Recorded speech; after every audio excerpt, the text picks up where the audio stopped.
describe him to me. And Muslims, look at the description of your Rasul. And for some, this would be the first time you hear what your Prophet looked like. I saw a man of striking appearance. ظاهر الوضاء أبلج الوجه, radiant face, حسن الخلق, beautifully created.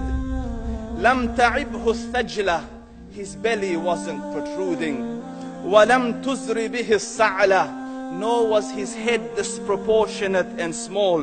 وسيم قسيم, proportionate and delicate, finely made, a specimen of a creation. في عينيه دعج, in his eyes there was a contrast. The dark was immensely dark, the white was excessively white. وفي أشفاره وطف, and his eyelashes were long. وفي صوته صهل, and in his voice was a natural echo. وفي عنقه سطع, and his neck was elegantly long. وفي لحيته كثاثة, his beard was full and thick. أزج أقرن, his eyebrows were arched, but they were not joined. It was separated. In summit فعليه الوقار, when he was silent, dignity covered him. وإن تكلم سماه وعلاه البهاء, and when he spoke, it was audible and clear, almost commanding and overtaking. أجمل الناس وأبهاهم من بعيد, from afar the most striking and outstanding in appearance. وأحسنهم وأجملهم من قريب, and when he came near, the best of them and the most handsome of them in closeness.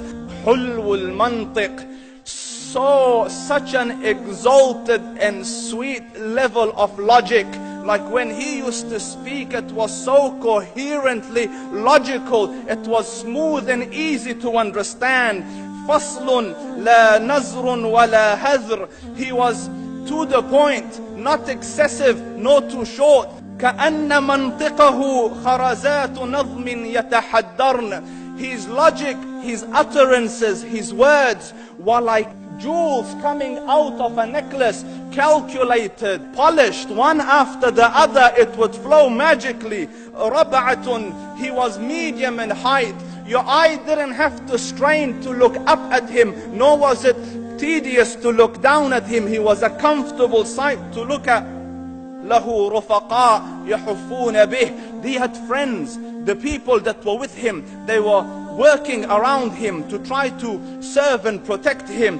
إن قال سمعوا لقوله, when he used to say something, they used to hearken to what he used to say. وإن أمر تبادروا إلى أمره, when he commanded, they used to compete to fulfill the command. This is Muhammad Rasulullah. This is Muhammad Rasulullah. Anas ibn Malik says, he says, I came out one night, I came out one night, it was the full moon night.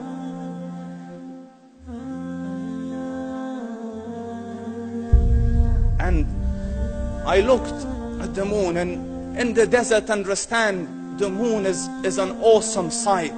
It is smooth, it is radiant, it is clear, it is gentle compared to the scorching sun at which they are used to.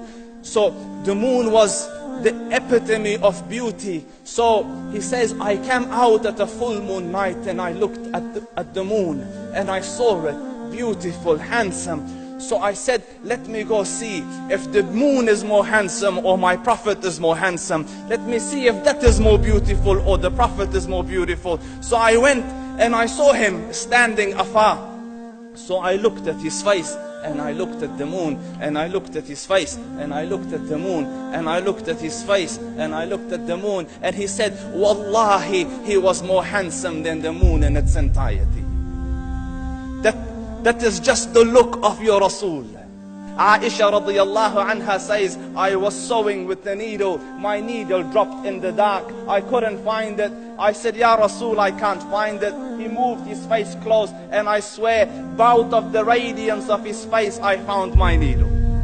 And the Prophet sallallahu alaihi wasallam was mind-bogglingly handsome, but his handsomeness was covered with waqar and jalal and haiba. The Sahaba say, when we used to sit at his feet, two feelings conflicting would come on the heart. The first one, you wanted to look at him. You wanted to behold the majesty of his face. And when you wanted to look up, shyness used to overtake you, so you used to look down. Amr ibn al-As says, I sat with him many times, but if you ask me to describe his face, I can't describe it. I wouldn't be able to look up to him ijlalan wa ta'zeeman. I couldn't look up at him. And that is why he didn't have the problems that Yusuf alayhi salam had. Because it was difficult to penetrate the awe and the splendor of the Rasul.